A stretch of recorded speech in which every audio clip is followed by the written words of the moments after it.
Happy birthday to you. Yung malakas. Happy birthday to you. Louder. Happy birthday. Happy birthday.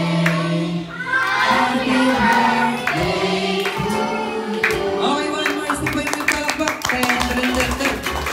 Happy birthday to you. Happy birthday.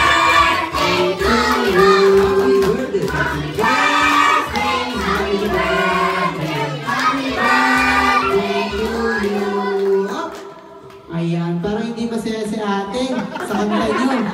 Ayan. Okay, malungkot ka ba? Malungkot ka? Bakit ka malungkot? Wala yung buhok niya. Ano daw? Ayan, okay. Siyempre, sa lahat ng kids natin, sabihin niyo muna isang malakas, happy birthday, Celine!